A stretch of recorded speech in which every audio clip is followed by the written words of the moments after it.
নমস্কার, এটু চর্চায় সকলকে স্বাগত। এখন আমি ইপিএফ সংক্রান্ত কয়েকটি প্রশ্নের উত্তর আপনাদেরকে দেব। প্রথমেই আমি বলি যে এর আগে আমি একটি শিক্ষক নেতৃত্ব মাননীয় সজল মুখার্জির ইপিএফ সংক্রান্ত একটি ভিডিও আপলোড করেছিলাম। তো সেখানেই একজন মন্তব্য করেছেন, সজল বাবুর কাছেই জানতে চাইছেন। তো প্রশ্নটি আমি পড়ি, তারপরে আমি উত্তরের যাচ্ছি। মাননীয় সজল মুখার্জি মহাশয়ের কাছে আমার একটি প্রশ্ন। আপনার এই সুসংবাদের জন্য অনেক ধন্যবাদ, কিন্তু এই পর্যন্ত যে সমস্ত শিক্ষক শিক্ষিকা অবসর নিয়েছেন তাদের ক্ষেত্রে ইপিএফ এর বেনিফিট ওনারা কি পাবেন? কেউ যদি এ বিষয়ে ওয়াকিবহাল থাকেন দয়া করে জানাবেন। এই বিষয়ে অনেকেই হয়তো অপেক্ষায় আছেন। তো এই প্রশ্নের উত্তর দেবার আগে আমি সজলবাবু যা বলেছেন সেই প্রসঙ্গে দু চারটি কথা না বললেই নয়।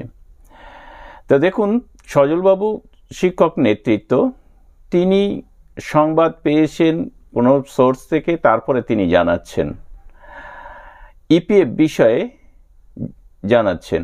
তো তিনি বলেছেন যে ইপিএফ যে বয়স পর্যন্ত চাকরির মেয়াদ থাকে, সেটি 60 হোক, 65 হোক, 75 হোক বা 70 হোক, সেই বয়সের পর্যন্তই ইপিএফ কাটা হয় এবং তিনি সেটা মিশন থেকে বা অন্য জায়গা থেকেও খবর পেয়েছেন।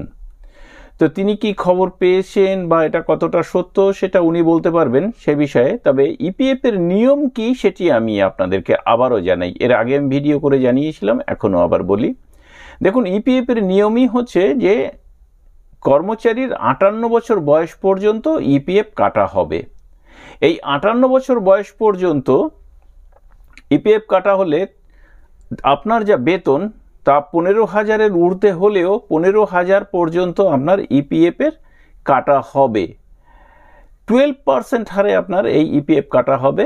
এর 12% আপনার কাছ থেকে যেমন কাটা হবে, তেমনি 12% দেবে যে সংস্থার কর্মী আপনি, সেই অর্থাৎ এসএসকেএমএসকের ক্ষেত্রে মিশন বা সরকার 12% দেবে।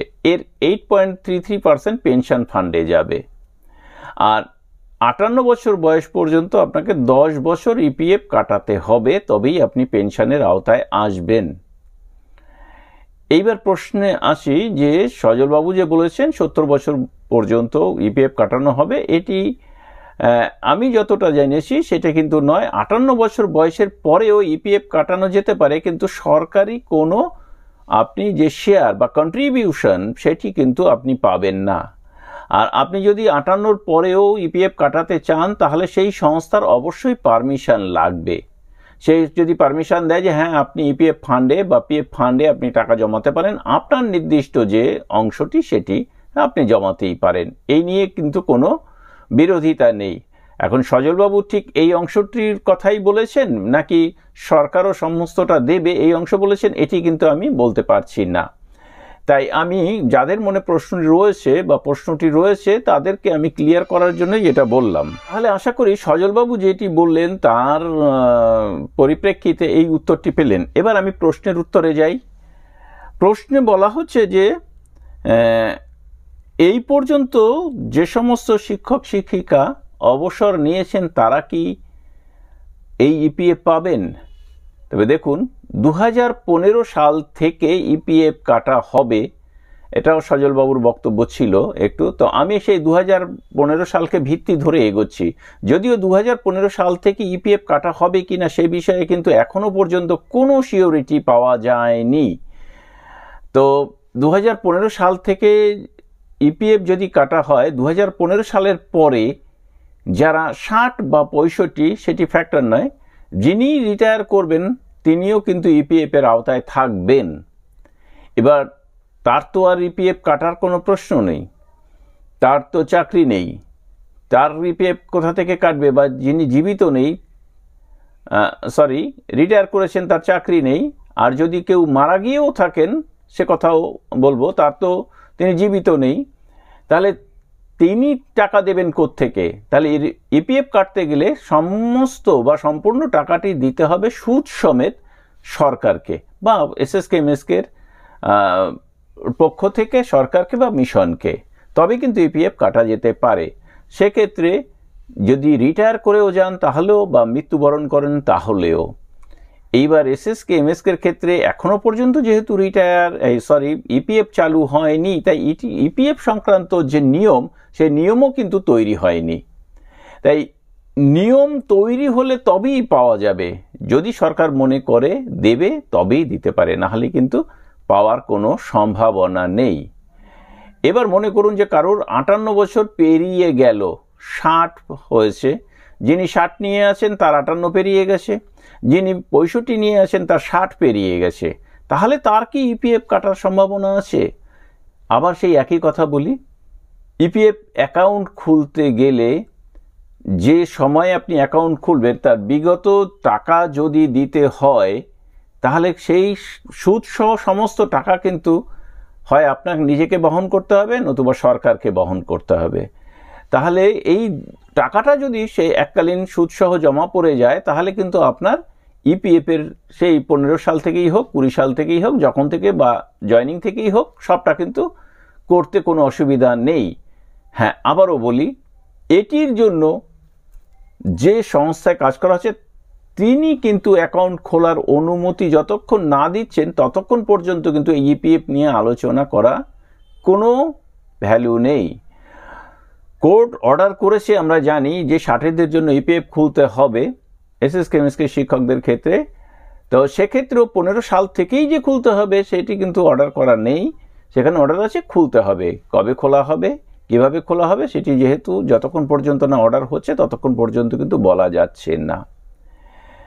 তাহলে আশা করি আপনারা বুঝতে পারলেন যে ইপিএফ যদি 15 সাল থেকে দেয় বা 20 সাল থেকে দেয়, তাহলে তারপরে যে রিটায়ার করবে তারও কিন্তু করতে হবে, ইপিএফ দিতে হবে, বা মারা গেলেও দিতে হবে।